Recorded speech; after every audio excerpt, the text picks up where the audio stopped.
Thank you. I'm now going to ask the Claire Tutenuit and our panelists to come.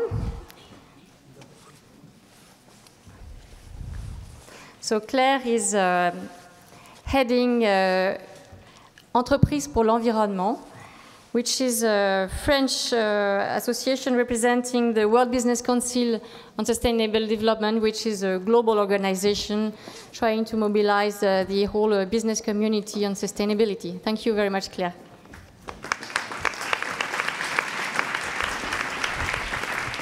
Thank you very much. Good evening to all of you. It's a pleasure to be here and to introduce this high-level dialogue on how business can contribute to tackle the climate change. Yes, please come on and sit down.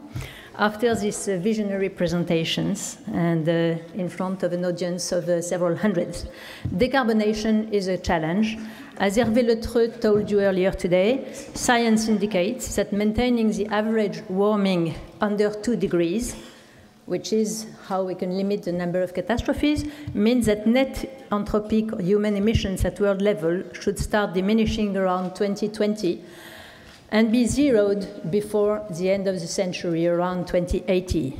This means that before you retire, the young generation present here, the world should have virtually stopped using fossil fuels. It's a revolution, we heard that.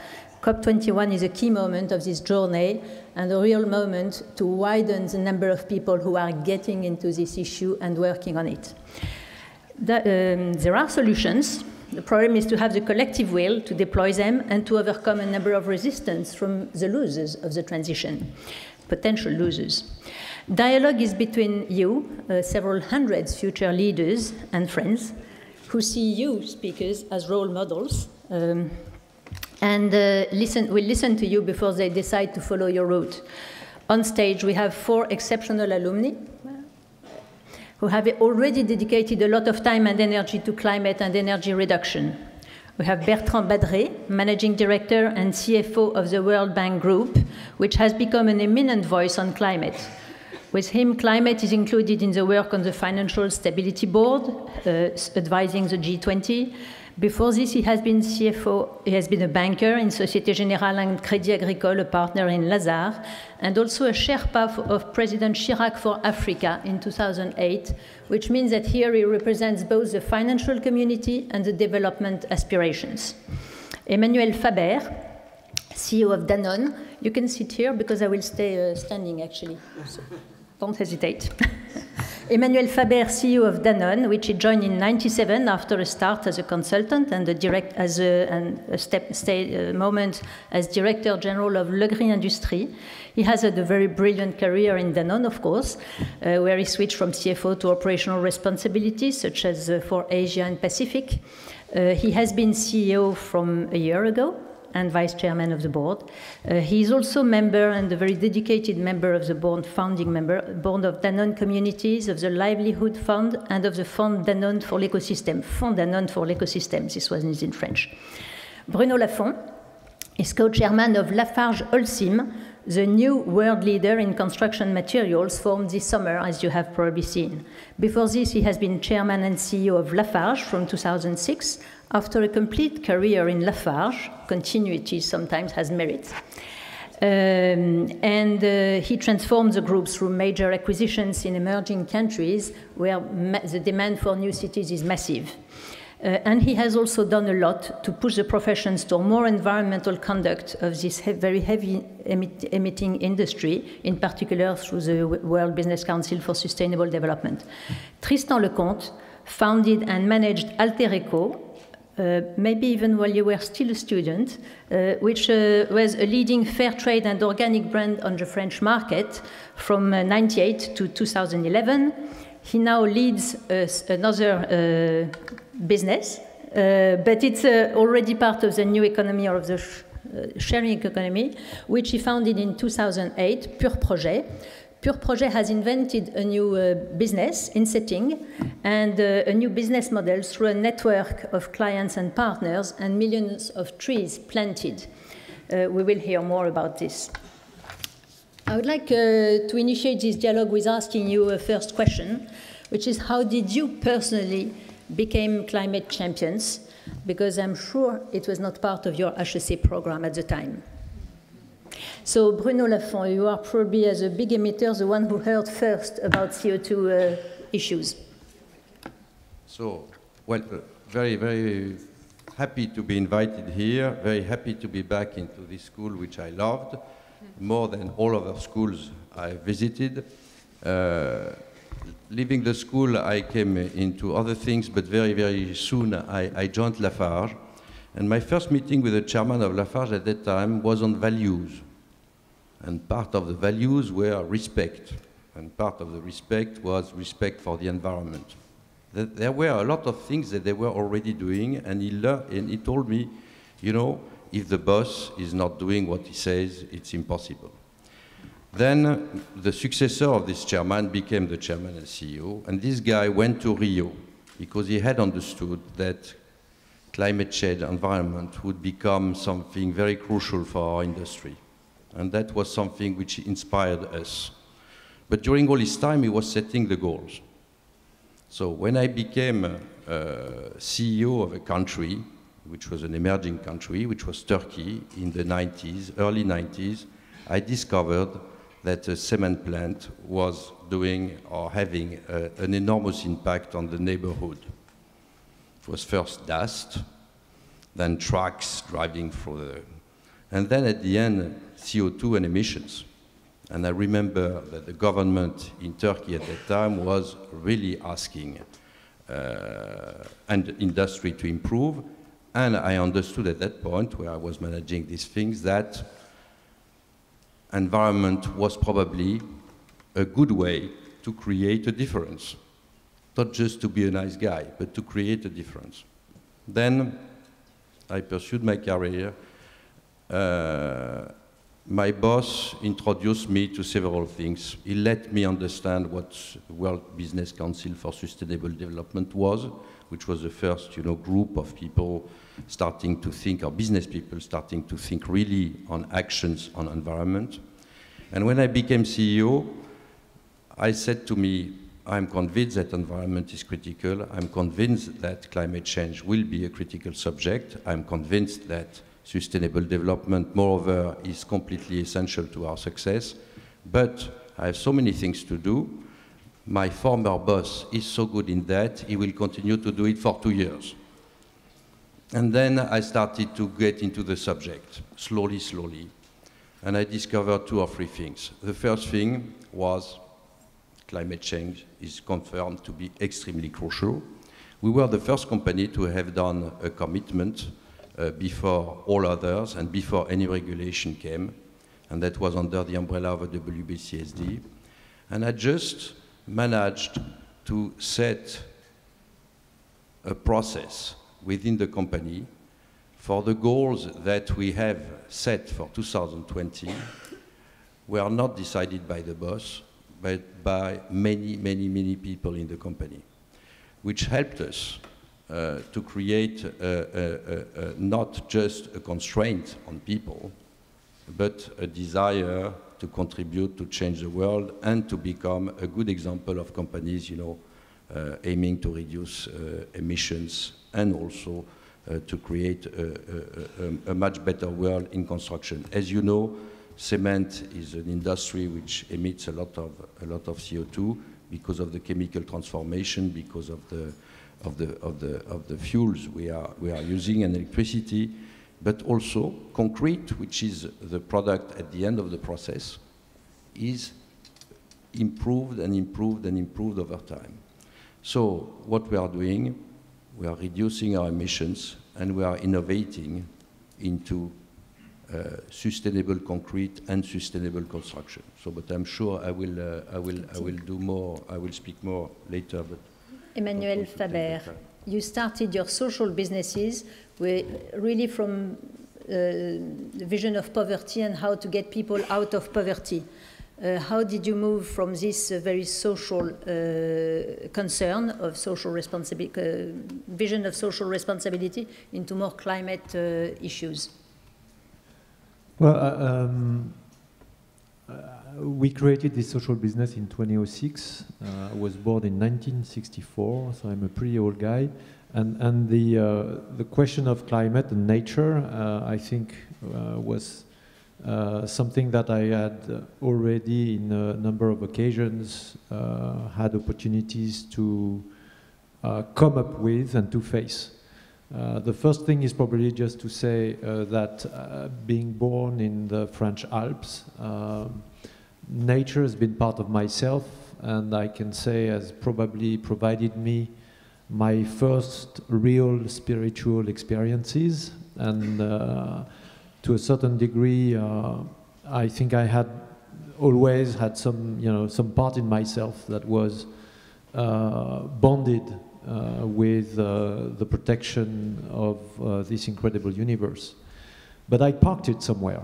And as you said, here in HEC, there was no particular topic about this, and not many people were talking about this. I found myself 20 years later, in 1994, being the managing director of a company supplying equipment for construction, negotiating a contract with the Chinese government in Shenzhen to supply huge equipment for the Three Gorges Dam. And at that point in time, we won. We won a contract to build absolutely giant equipment that would put concrete into the dam for 7 years in a row and would basically create a hydropower facility that would supply 10% of the total Chinese need. And I was quite happy because our US competitors couldn't really compete. And the reason was because Exim Bank, which is the bank that facilitates exports for US constructors, had been advised that this project was having big environmental concerns. And I think that probably there was some, and of course there was some political bias behind all of this, but that was the first time where I realized that one, what I was going to do was criticized openly by activists, and second, because other people were under the constraints of these activists, I was going to win a huge contract, and we won. And I flew back to Europe with a sort of mixed feeling. And I started to really think about the fact that we as business people, we as humans, probably had an impact on climate. A number of years later, I started to discuss, including with Bénédicte here, Fèvre-Tavignot, and she sent me an email, I think that was at the time, saying, we just had an incredible guy visiting us in this kind of conference. The name of the guy was Ray Anderson. He was the founder of Interface in the US. And Bénédicte sent me the text of the speech, and she was saying, just read this. I mean, it's eye-opening. And I did. And that guy had transformed a business which was basically using a lot of oil to do exactly this, these tiles and moquette in France, we say, into a net positive carbon company, revolutionizing his company in like less than 10 years. And suddenly I realized that it was possible, and that looking at climate was a huge source of innovation and reinvention of companies. So that's how I myself got involved with that within Danone. And then speaking to other people, I realized that it also was a huge source of motivation. As Bruno just said, people just wanting not only to be doing good business, but also changing the world or understanding that they were doing something right for their environment, their nature, and so that's how, at the end of the day, if I just make a long story short, it led 1.5 thousand managers of Danone over the last 5 years to reduce our carbon intensity by 40%. And as Bruno said, it was not my decision, it was really a wide sweeping movement of people enthusiastically looking at redesigning our business processes to achieve this. So it's been a long consciousness, awareness, where I received a lot from other people and I shared that. Thank you very much, Bertrand, Badré. It's only in the recent years that the financial community has finally decided to get into it. So you probably have started to see some things in developing countries, but how did you get to address the 2 degrees challenge? Well, that's part of my pilgrimage, if I may say. I spent most of my private sector career in what I call the dark side of finance, and I've moved to the supposedly bright side of finance. It's not that clear, actually. It's not that dark and it's not that bright, but really, I mean, like Emmanuel, I mean, I spent my first years also in the Alps. And so I was probably touched also by the beauty of the landscapes, etc. So it's still extremely important, and it probably created some favorable underlying conditions. But my first real contact with this issue was when I received a call from Michel Cantu, so who had been the managing director of the IMF for 14 years. And he had been appointed by the IMF, the World Bank, the United Nations, and a bunch of international organizations to discuss the question of access to water. So thank you to provide Evian water, Emmanuel, by the way. And we had this G8 summit in Evian, actually, to discuss, among other things, water. And so he asked me to join a panel that he was chairing to see how can we finance access to water and sanitation in the world. And the truth is that there are a lot of connections between the water question and climate. And this is when I really felt, probably for the first time, very intimately, that we were living in a very fragile and very finite world. So we cannot play with it. And that's, I mean, water is very interesting because like climate, it's both extremely global. I mean, there is the same level of water on Earth today as it was 4 billion years ago. It's just different quality and different location. At the end of the day, it's still there. So we have to treat it properly. And it's also very local. You don't transport water. I mean, the water you have here, you don't bring it to the US. I mean, maybe some Evian bottle, but it's a different story. The exception. It's the exception, actually. And climate is the same. It's totally global, and we have to have a global approach. But at the end of the day, you don't transport climate. It's very difficult. So that's where really I was touched by that. And there is strong connection between global warming and impact on water. I mean, look at the number of countries and regions which are now facing water scarcity. It's not just related to climate, but it's partly related to climate. So that's really where I touch with my finger this. I also touch how complicated it was. That was my first immersion in international discussion. And it's not just by you bring people around the table and you think that all these people will share your good intentions and your good views and come to a conclusion in 5 minutes. It doesn't work this way. I mean, people have a different visions on things. They don't share the same values. They have selfish interests. I mean, I was listening to Jeremy Rifkin. I like his prophetism, and I think we need prophets. But we have to kind of compose prophetism with realism. And when I come to chair the board of the World Bank, I mean, you have to be realistic. How do we move this? Not just by a prophecy. So we have to find the appropriate way forward, and that's what I found on water. Everybody agrees it's important, but that's not enough. Yeah, that's really not enough. And so that's really how I first came to that. Then I went back to the dark side. So I worked for Michel Cantu. I worked with Jacques Chirac on these issues. So I felt the political side of things. And I went back to the dark side of finance. I've tried to, when I was at Crédit Agricole, we tried to work. It was called La Banque Verte, or the Green Bank. So, I mean, this was nothing to do with climate, actually. No. This was related to the farming roots of this business. But still, there was a feeling that we needed to do something on climate. Unfortunately, it was right in the middle of the financial crisis. And I must say the order of priorities was somewhat different. So that was a frustration. So we've tried to do some stuff. We work with some people, including people in France. But that's why when I came to the World Bank, that I really was struck by the importance of the topic. Not only because institutionally the World Bank is the largest tool in the international toolbox to address this type of issue. So we have the money, we have the expertise, and we are paid to do that. So that was my job. On top of that, being French, I had some connection with the French leading the COP21 exercise. So even if when you work for international organization, you are supposed to forget your nationality, well, I don't forget where I'm coming from France and from HEC. That's important. But so that's something important. But more importantly, what is the mission of the World Bank today? There's been assigned by our shareholders, our 188 government shareholders. As they say, you have to eradicate poverty and you have to share prosperity.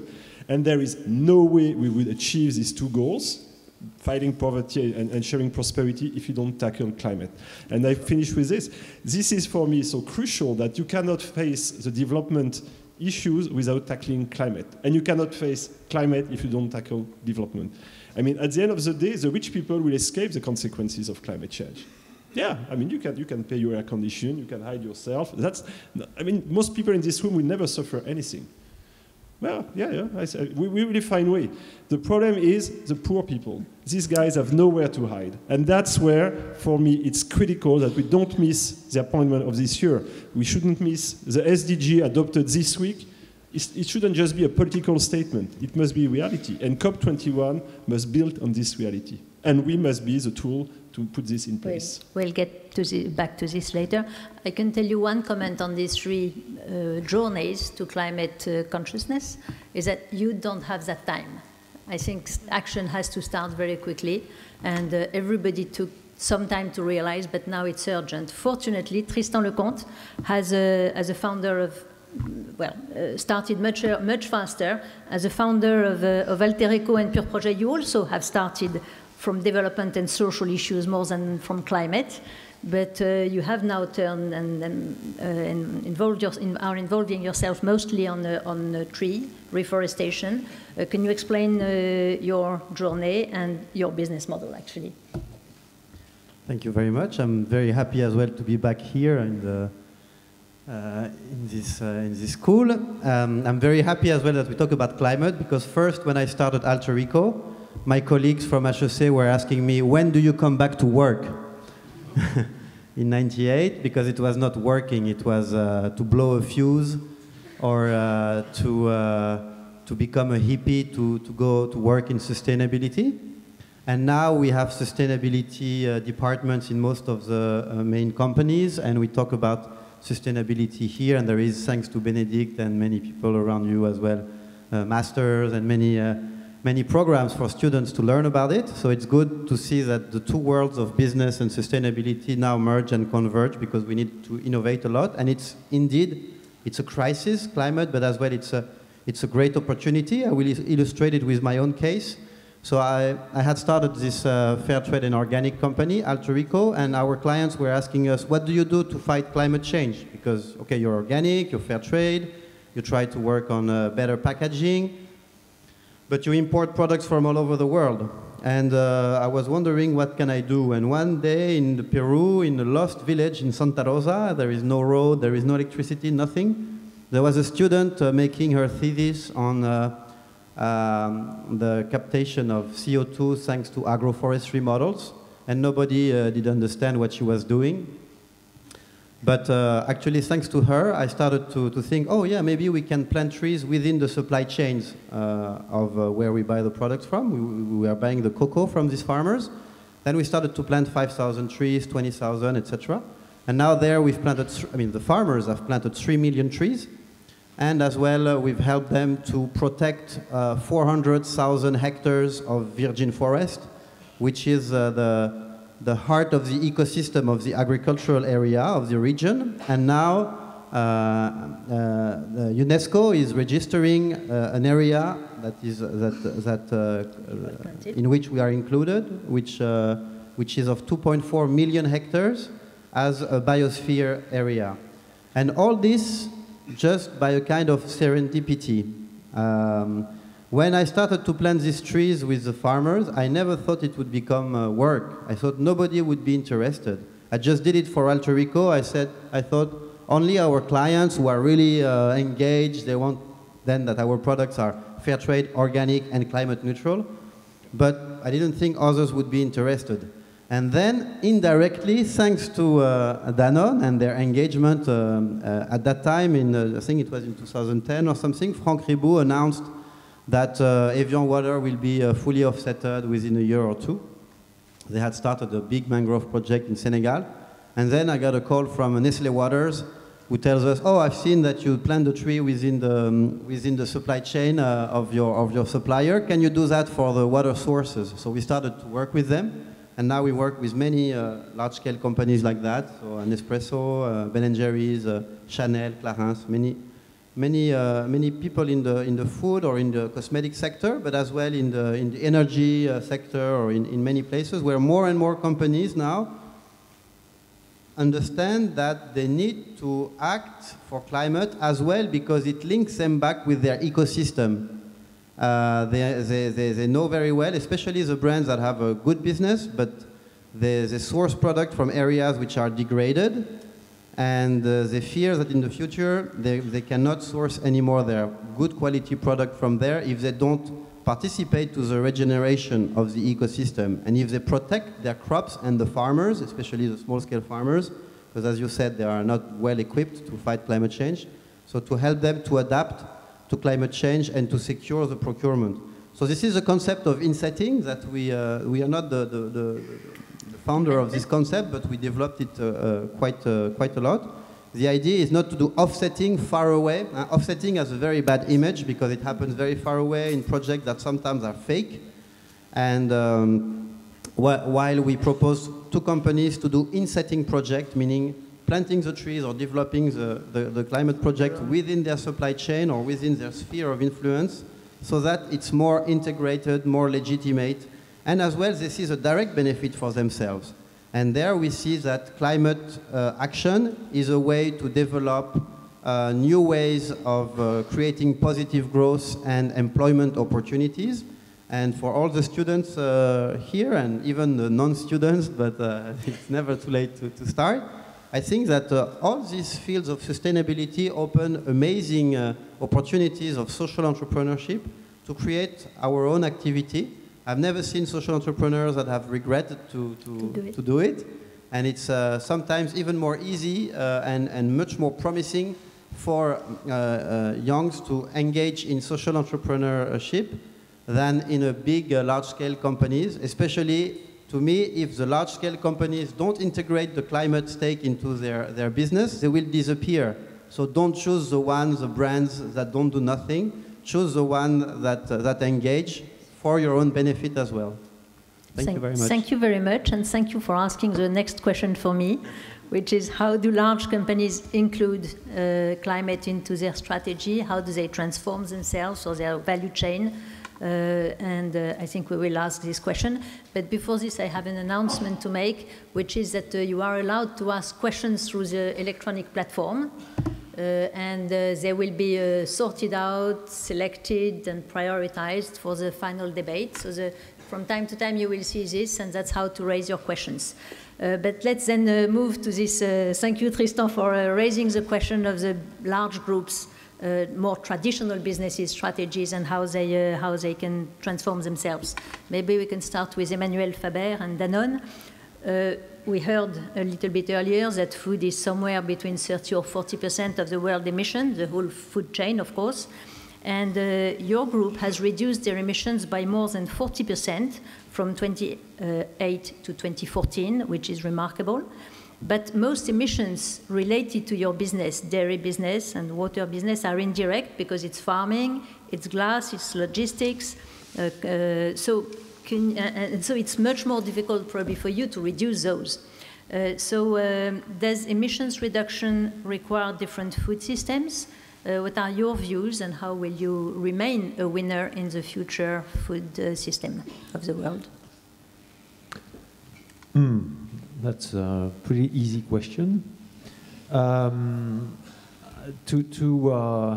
just use what Bertrand said about how climate is basically linked to water, and overall, it's clear that it's linked to the food cycle, which I would rather call cycle than chain.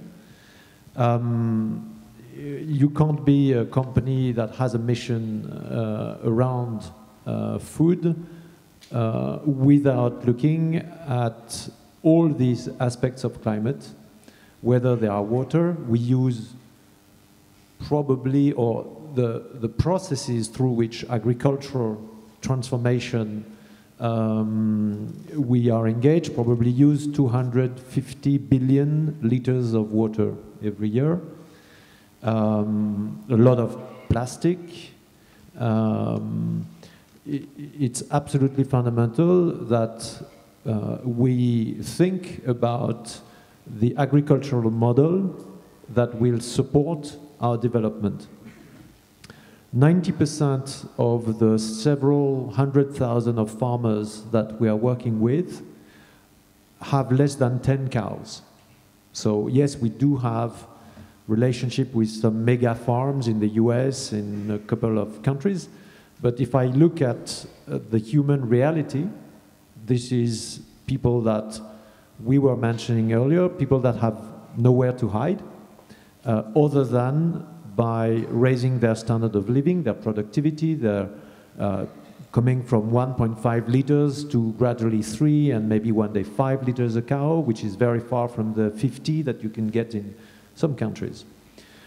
So this is absolutely at the core of what we have to do. We have used the 2 degrees scenario to design the future of our climate policy, which is completely embedded in the organization. It's not like there is CSR, because it embeds the way we work with the farmers, the way we purchase our milk, our water, the way we process it, the way we talk to our consumers, the way we deal with the big retailers and the cold chain when there is a cold chain, and this when we export it, etc., etc. This is totally operational and management, nothing to do with CSR or charity. And when we have that, we've used the 2 degrees scenario to create a scenario where both in terms of peak of emissions, zero net emissions, which includes some insetting, obviously, we will be, I think, not only at least, but probably significantly in advance of the overall COP21 objectives, which will also embark some additional zero net, which will be on water, the way we use and we we give access to water through our systems. Plastics, the same way where we will recycle plastic or use non-fossil plastic more than we actually use fossil virgin plastic. We will probably, we're thinking about putting in place a tax inside the company for water and probably actually for plastic too, and for CO2. And all of this, I think, is where probably there is, for me, the most critical aspect of all of this is to align the organization, the governance, and the incentives with this strategy. One of the reasons we were successful to reduce our carbon intensity by 40% recently is because overnight, in 2008, we decided that 1/3 of the total bonus of the top 1,500 managers at Danone around the world would be about social and environmental aspects. 1/3, not 5%, not 10%, 1/3. And I think this is not because people want to make money. This is simply because they want to listen to a leadership team that basically puts its money where its mouth is. It's a matter of consistency. And we will continue to work on this consistency because I really believe that it's a fundamental way how the leadership team can embark everyone, authorize everyone, and make sure that everyone in the company understand that this innovation that we are talking about, we really mean it. We really mean it in terms of business goals. And so that's, I think the consistency of it is essential. It's never win. It's, I mean, we've never, we'll have the feeling of being, or having achieved this, but walking this path of strategy, organization, governance, and incentive, I think is critical to the success. Thank you very much. Very impressive, and good luck on this ambitious path. Bruno Lafont, it's still more difficult with cement because cement is a chemical reaction with 700 kilos CO2 for each ton of cement. Bruno Lafont has been the chairman of EP, so I have learned a few things. How do you see the future of cities and construction to fit with this target of zero net emissions in the long term? If the question is what is that do for your strategy? So when we were looking at our strategy recently, we tried to find something which was much more customer-focused, market-focused, and when we were looking at the market, not only with our eyes of traditions, you know, which is how to make the biggest profit with the biggest contractor, we were looking at the new emerging countries. You know, there are two challenges in the world today. The first one is climate change, but the second one is urbanization. And when it goes together, you are in the middle of our business. Climate change because we emit, climate change because we can find good solutions for helping people to fight climate change by themselves. And cities, if you build cities in a sustainable way, you contribute to make cities more energy efficient and more things. And that is drawing all our actions. So we reduced our CO2 emissions, which is by an amount which is not, I will not take it in percent, but if we had not done anything, I think we would have emitted today 30 million more tons per year of CO2 than 15 years ago. That is CO2 emissions of a small country. So, and now we have doubled our size with Holcim, so we have an even bigger issue. So what did we do? We changed our fuels. We were burning 100% coal 25 years ago. Now we are burning only 25% coal. And 20% of our fuels are wastes. Those plastics, the old tires, a lot of things from waste from agriculture and even biomass now. So that's the first point. The second point is entering circular economy. If you want to reduce the cement footprint in the concrete, you put less cement and more other things. If you want to put less and less cement, you increase the quality of your concrete, but you can also reuse the concrete and reuse materials to make it part of concrete. So that reduce the CO2 emissions in your things. Then, about the cities, that is probably the most interesting transformation that we made. It was to try to be the most innovative company in our sector. So, and the most innovative company meaning putting first the biggest amount of resources in adequate research. And when you look at the research we made, we made a big choice, which was not to research on cement, but to research on concrete. Concrete, you know, is made of cement, stones, sand, and water. So, but the way you put all these things together makes it completely different. And the way you look at it makes it completely different. And it's very interesting because not moving anything, I know that 50% of our research goes into innovation in concrete, which are fighting climate change. And with those concrete, you will have less energy emissions, but there are many more things we do. To give you an idea, because we are now in emerging markets, and that is very much linked to poverty also. You know that 1 billion people have no decent homes today in the world.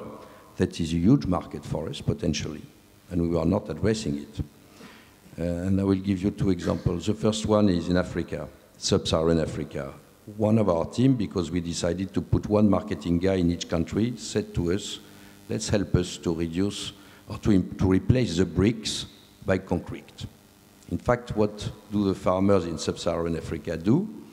They cut trees, they put the fire on the trees, and they try to produce bricks just by, you know, taking earth and putting, and they are producing ugly bricks and deforesting at the same time. It is interesting that our research laboratory was already looking for an affordable house for India. And India is also a country where most homes on the countryside are made with earth. And so our challenge was to try to make cement gluing earth, which has never happened before. In general, you cannot mix cement with organic stuff. But we succeeded. And now what we propose to Sub-Saharan Africa, we send them small bags of very special cement with a small machine. Instead of putting fire, they take the earth, they put it in the machine, they mix it with cement, they press it, and they have a block. And the block helps them to build, and now we are selling them the model of how to build their homes. So that is against deforestation, that is more sustainable because our home will not be washed out by the next cyclone, and it will be more affordable because they are saving a lot in terms of repairs for their homes. The second thing we have done was to find a way to take ready-mix concrete inside the slums. You know, in urbanization, in emerging markets, but that's also true in developed countries, is a big amount of it is slums. And the big problem is that those people cannot make their concrete in the slums. And so we find also the recipe to transport the concrete ready, high quality, in plastic bags on motorbikes through the slums. But that is an enormous organization because it requires to have the teams, to have the contractors, to have all these things ready, and also to have our equipment at the door of the slum. So there are many things we do like that. We are doing also extraordinary concrete. But what is true is that we are starting to make a lot of money with sustainable things. And while fighting climate change, if we are ahead of our competitors, I think we'll make more money with than them. And sustainable development is not anymore in our company a special department, you know. It might be a special department to go to WBCSD or to go to the UN or to lobby on this or that, but it's part of the business completely. Thank you very much. And finally, Bertrand, the World Bank Group has taken last year a remarkable initiative in the carbon pricing campaign, where more than 70 states and 1,000 companies have required some form of carbon pricing, price on emissions, as an indispensable governance tool to reduce emissions, to maintain 2 degrees. But still, despite this very active commitment, the World Bank continues to fund coal-fired power plants. I think so? No. Great, then you have changed. Let's get the complete answer. And how do you align the World Bank strategy and actions towards development, in particular to respond developing countries' aspirations, with aligning that with the 2 degrees challenge? Before entering into the World Bank Group strategy, let me answer your question. Yes.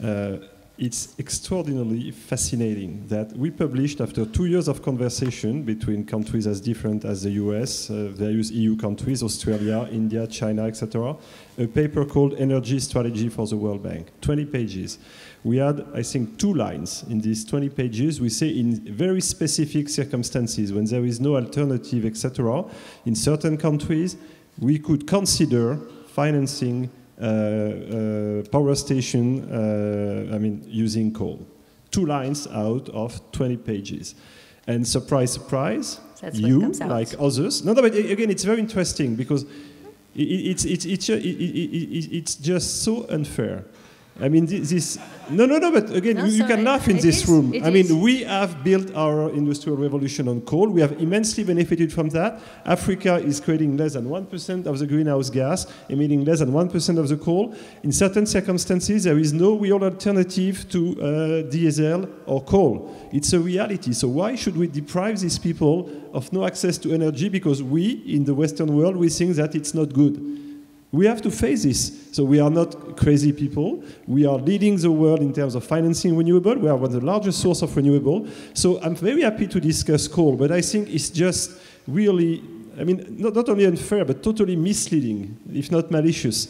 And I'm sorry to be insisting on that. I mean, it's very interesting. I'm spending a lot of time, and I do like it, and I share their concern with a lot of NGOs.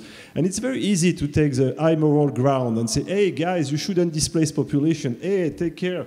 Don't do that, it's bad. When, I mean, we have built France, we have built the US on things which would not be accepted today. So I don't mean to repeat what we've done, but I think we need to have a more balanced view. And again, there is a sentence I like a lot from Charles Péguy. Charles Péguy said, you know, when people want to have clean hands, at the end, they don't have any hands. When you do real business, you have to put your hands in some shit from time to time. It's difficult. You have to make choice. I'm sorry, this is the real life. So of course, I can say, okay, I don't do this, I don't do this. And at the end of the day, you will not be impacted. But the people in Africa, the people in South Asia will be impacted. So I'm sorry, I'm a little bit emotional on that because this is really something which does exist. We have to take this into account. I don't want to ignore that. But this is not the center of the conversation. I mean, it's probably less than 1% of our outstanding financing, and it's probably less than 1,000th of what we do finance today. So this is not the issue. So if I come back to what you finance. If I come back to the World Bank Group mission, of course it's a difficult animal. Of course it's very easy to target the IMF and the World Bank, especially in France. There is a long history, and the truth is that neither the IMF nor the World Bank have been perfect all over the year. It's a tough job. But the time of the so-called Washington Consensus, where basically these two institutions were dictating privatization and tough policies, it's 20 years ago. It's really over. The same NGOs actually wrote together a very strong support to the World Bank strategy last year, actually. So what are we doing today? We have this mission of eradicating poverty, not alone, of course, and sharing prosperity, meaning we want to have countries where inequality are being reduced. That's really what we are being paid for. And we have two attributes for that. First, World Bank. So we have money, and we are providing money. So we are not involved in industrial process, but we are working with Lafarge. Actually, we just signed a project in Iraq with Lafarge and others. So we are working with Lafarge. We are working with people. So we don't do things ourselves, but like a bank, you finance projects. So we bring money, and we also have an influence. We are standard setters de facto. I mean, what we call safeguards, related to environmental and social issues, usually they are engineered by our people. And then they become de facto a standard for the rest of the world. So it's a difficult responsibility. So we have to play with both. So, and this is really what climate is about. Climate is about money, and it's about policy. So we are active on both. And this year is very critical. I mean, 2015, I hope will not be, as I say, a missed appointment. We had 3 big events this year. Financing for development in Addis Abeba. How do you finance development? July. Sustainable Development Goal, New York last week. And COP21 at the end of the year. And the question is always the same. We have to shift paradigm. Until a few years ago, it was just about public money, centralized approach, etc. This is over. So we have to adapt ourselves. So how do we move to joining forces with the private sector? This is extremely difficult. Let's be honest. I mean, the private sector is always suspicious of the public sector because they think they are corrupt, they are not up to their words, etc. There are tensions. And the public say, well, you know, these private sector guys, they want the money without taking the risk. So we have to face this, and we have to work on that, because climate change will be addressed by private ingenuity, by private creativity, by private innovation, by everything that Emmanuel, Bruno, or Tristan have described. That's critical, and we have to make sure this is happening, and we have to helm this. But there is also a lot of money at stake. I mean, it's about trillions. It's about trillions of dollars. And this money will not... I have no printing machine in my basement. You have to find the money everywhere. You have to be creative. That's really crucial. So it's about the green bonds. I mean, they've been invented by the World Bank. It's not very well known, but we've invented the green bonds. We have to be imaginative. One of the few products I'm very proud of in the Pacific Island. The Pacific Islands are hit by climate change more than many countries on Earth. Nobody cares because in total it's less than 1 million people. So why matter? But it's important. Yeah, it's important for the biodiversity. It's important for many things. So they are hit by tropical storms, by typhoon on a regular basis. So we put together with Japan, with paying for the insurance premium, an insurance against natural catastrophe in the Pacific Ocean. We engineered the whole product, and we went to the reinsurance and insurance market, the private market. And now, Tonga 2 years ago, Vanuatu in April this year were hit. We have been able to put real cash on the table with no strings attached to the government in less than 2 weeks. That's what finance can do when it's properly handled. So that's important. So we can mobilize our money. We have to mainstream climate. We have to make sure that we have to screen our projects to see the climate impact. This has an impact on ourselves. It's an impact on our partners. And that's the way you influence the world. And lastly, I finish with your first point, carbon pricing. I think this is absolutely crucial. I think we are focused a lot, to a certain extent rightly, on the so-called $100 billion that the North promised to give to the South every year by 2020. That's a real big figure. But on the one hand, it's a lot. On the other hand, it's not enough. So it's a magic figure. And we have to find a way to get there. That's I think, important. I don't want to ignore that. But the truth is that the real cost will be way bigger than that. And this will be handled by the way the market behaves. And market will behave if you have an appropriate carbon pricing, if you have the right incentive. And I'm very happy to say that last week, Microsoft, Walmart, and some others agreed to set up a pricing on carbon. That NG, the GDF Suez, agreed to have, and so on and so forth. And you. So carbon pricing, for me, is a way to unleash properly the market forces. And that's where we have a role, because we can advocate for that, and we can put a little bit of money on the table. So it's not just about 1 or 2 coal factories, which are not good, I do agree, but not that bad from time to time. So again, again, we are talking about forests. There is a tree and there is a forest behind. I urge you to look at the forest, because the forest is getting greener. Thank you. Thank you very much. And I think all your interventions confirm the fact that at least it is a lot of innovation in the business models, in the products, and congratulations. Before we move into questions from the room, I think you have time to say what you want to say to these HEC students and alumni. And also COP21 is coming. Do you have a comment? What do you hope for it? What do you call for in COP21? Who wants to start? You want to start, maybe, Bertrand? Okay. Well, I thought about this yesterday when I was in a plane. So a plane is, of course, something not very good for climate, as we all know. And I'm traveling a lot, which is not good for climate and not good for my health. But I thought about this Tristan has something because for you the weather was pretty tough yesterday. And when the pilots say, we are entering an area of turbulence, please return to your seat and fasten your seatbelt, that's exactly the place where we are today. We are entering very turbulent times. Better return to your seat, better fasten your seatbelt, but don't lose your compass. So you are lucky, for those of you who are students, you will learn what's going on in the world in a difficult moment. But what is emerging is fascinating, and you will have to play a role in this emerging world. That's absolutely fascinating. That's really, I mean, the conversation we are tonight, you will build this world. So short term is difficult. I mean, I can tell you, climate was kind of very easy to discuss a year ago, back from the summer. I mean, with the turbulence on the Chinese market, tensions in emerging economy. I mean, there are competing priorities. You really want to put all your money in climate today? Well, not so sure. That's very important. So today, you have a lot of dispersion forces, centrifugal forces, which are selfish forces.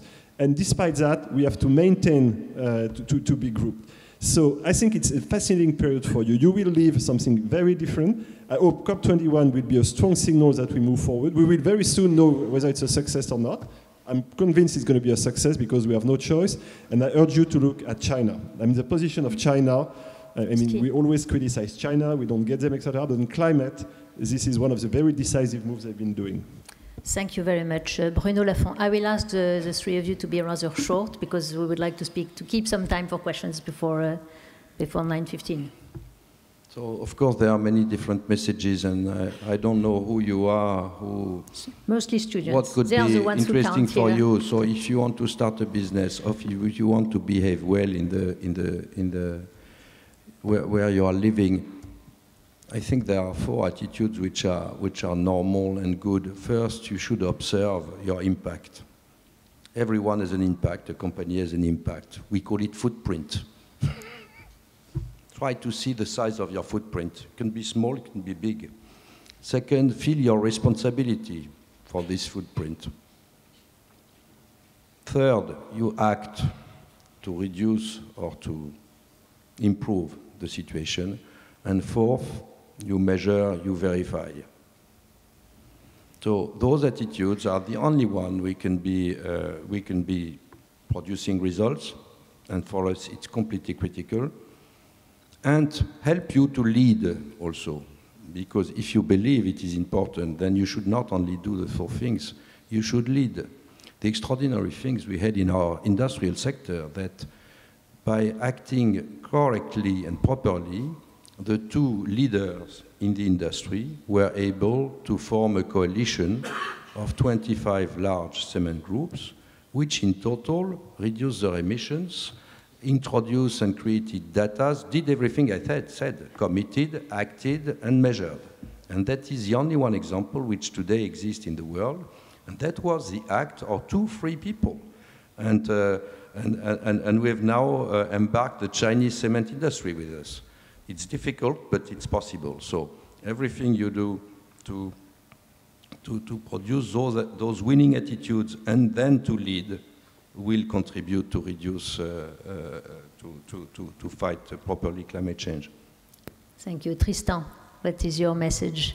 You will be very active in COP21 with visible in the Grand Palais in Solution COP21 if you want to come to Paris from Jouy. Yes, we hope there will be an agreement, but whatever happens, we shall not wait for that agreement to start to act on a personal and, as you say, on a personal and a professional way. What has been said tonight, I think, is very interesting because both what Emmanuel and Bruno have said about their engagement, the engagement of their company, we feel that it's fully embedded into the business case. It's great. Before it was not this. There was a foundation and for like CSR activities, and now it's fully integrated into their business. So it's great, but unfortunately, there is less than 0.001% of companies like their company doing this and this shift. Very few. If we look at all the companies in the world, and let me give you an example. If we had to offset. Yeah, I think I am going to ask you to be shorter. Sorry? Not go on with new examples. I think it's just a conclusion. Well, but then I will wait for questions if there is. Emmanuel Faber, you will hear the story. Ask the question. We'll hear the story from Tristan. I promise. I'll keep it very short. On COP21, for me, one of the critical aspects, which is not yet discussed enough, and I'm not sure it will be the fact that I don't think we can fight climate without ensuring better justice and social justice. I think the level of inequalities, and Bertrand alluded to that several times, is such that it is a danger, and it is a danger to climate stability. I think by dealing with social justice, we will, in and by itself, solve some of the climate issues, and we will not be able to make climate policies stick if we do not address these inequalities better than what we do today. The one thing I would like simply to share with you as everyone, every person here, is that my experience has been that you cannot change your organizations, even your job, even the way you deal without changing yourself. And climate is such a complex thing that personally I've changed my mind several times. I'm sure I will continue to, but accepting to change yourself and being part of the change is for me the only way you can contribute, but probably even the most important way we can all, each of us, contribute to this huge topic that we're talking about today. Thank you very much. Louise, you must have had a number of questions. Maybe have you made a selection or a synthesis? Let's...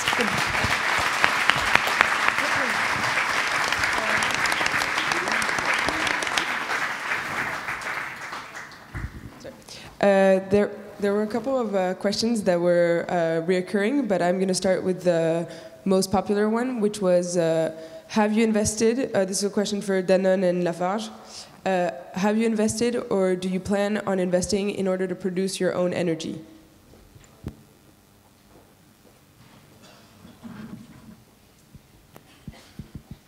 I was in New York last weekend at the UN, and I followed the business discussions, and I attended some meetings which I could hear, and I went back with 2 or 3 questions for my company.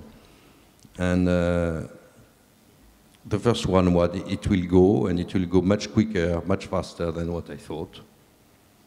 Second, the coal issue is becoming burning. So even with my 25%, I have to find more solutions. And then, through a lot of discussions I had around, I discovered that we could look for even more opportunities. I was in Morocco 2 weeks ago, and I discovered, you know, we had put windmills for producing the electricity in our cement plant in the north. And so it was fantastic. We got credits for that and so on. But it was only one plant with some wind and with some subsidies.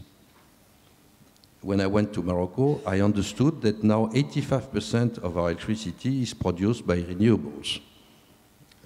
So that means not only on the coast in the north, but through agreements, and so that people have found some solutions. So we have to generalize this and maybe create power plants which do not look anymore at the type of power plants we have.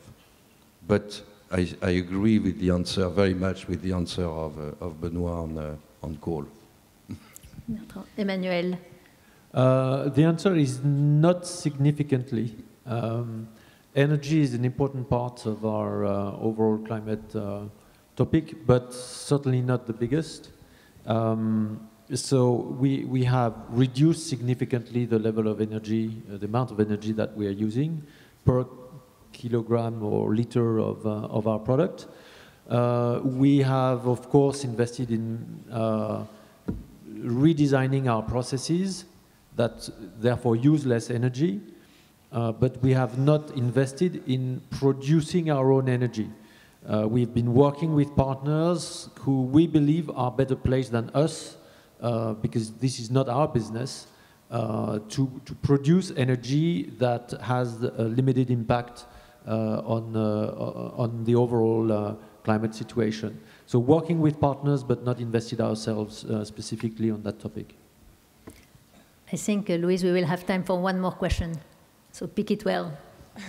All right, so a lot of people were concerned about how to be a pioneer in a world that's still pretty far behind on this kind of thinking. So the question was, how do you explain to shareholders investments that have no economic return? It's very easy. It's because we find opportunities all the time. So, you know, we should not be sad or triste when we talk about this. There are a lot of opportunities. And you know, when I change my fuels, I'm saving money. When I create a new product or a new solution, I'm making money. So each time we move into a direction, we know it is a transformation. We know we have to find a solution. But the example I gave on windmills, now it is just for us to accelerate and to find the solutions to accelerate. Emmanuel, you want to? Well, I think that there is a passing bandwidth within which there is an acceptable dialogue that can take place with shareholders. The idea of sustainable development is good, and of course you have all these goodies, indexes, and of course it's important and we participate in that and everything. But I think that one aspect that shareholders are more concerned with now, and that probably is related to this situation, more than sustainability, which is probably not a priority for mainstream investors overall, I would call it resilience. Because in the world in which we live, where things are changing so fast in many, many, many ways, climate is now part of discussions with governments for reasons that are political, not even because of climate.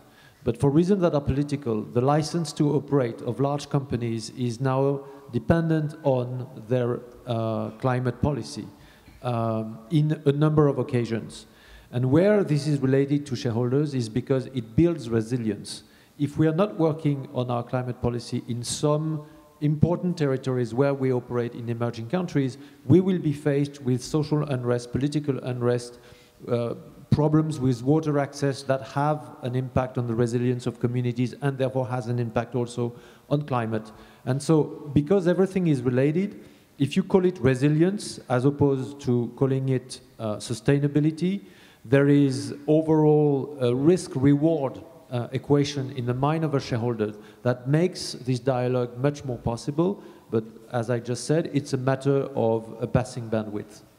Bertrand, you wanted to, your shareholders are slightly different, but yeah, I didn't want to speak discuss with them. About my shareholders, actually, which, as you say, are different. There are 188 governments with their own agenda. No, I just wanted to say two things. First of all, I do agree with Emmanuel. Shareholders understand that you have to holistic approach to value. It's not just the traditional understanding of what it means. And people understand that you cannot go in that direction without taking this holistic approach on issues.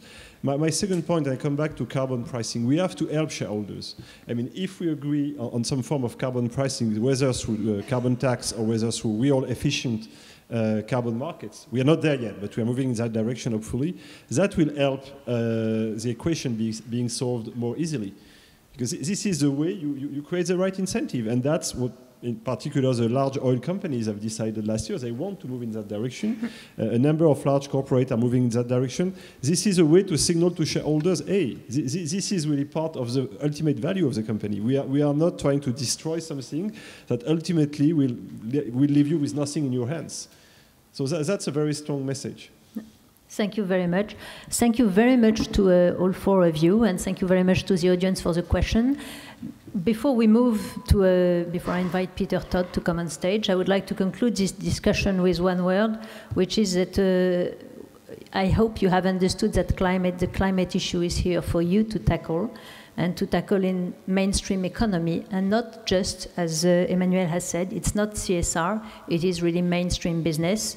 And so this putting climate into mainstream activities that you will have in your professional life or in your current business life meets the request of all the EPE members.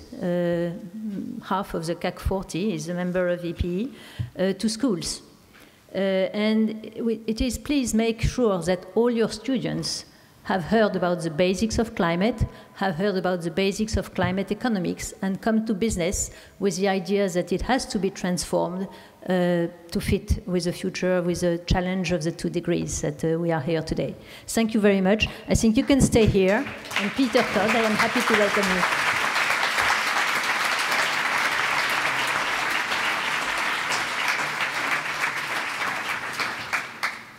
Merci Claire, and let me thank the panelists for some inspiring conversation and discussion that capped off what was a major event for the school today. And I will tell you, one of the events where we've brought the most number of students and alumni together in the history of the school to listen to a topic that and to talk about an issue that certainly is among the most important social issues, environmental issues, political issues, and business issues that we face in our society. I think when we reflect on the day that we've gone through today, for those of you that have participated through the day, this problem was approached, as it should be, first of all, through the lens of science and to understand the foundations of the issue.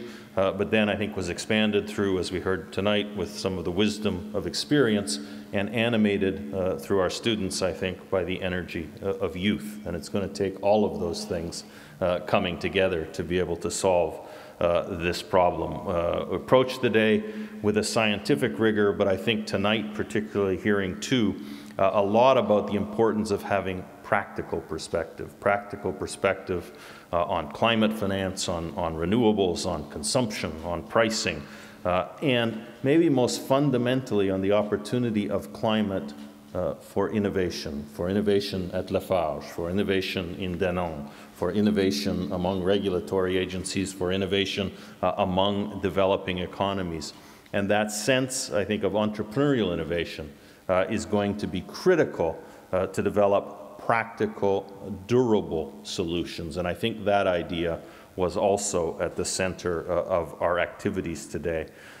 Certainly the evening has profited from having thought leaders, Jeremy Rifkin, our panelists, people who've helped us, I would hope, to open our eyes, not just to problems, but, as we heard through this panel tonight, to possibilities, to encourage us to continue to search in this regard for practical solutions to complex problems and not take simple dogmatic perspectives on what the answers are to these kinds of problems. I think that what we've been encouraged to do today is to energize ourselves towards taking responsibility, and in the sense of taking that responsibility, to take action. So I'd like to thank all of you as we wrap up. I've said some thanks to the panelists. I also want to say some words of thanks to my colleagues here at HEC Paris, and particular thanks to Rodolphe Durand, to Bénédicte Favre-Tavignot, and to the SNO team for their organization of this event. And I'd like to ask all of you to join me in thanking them.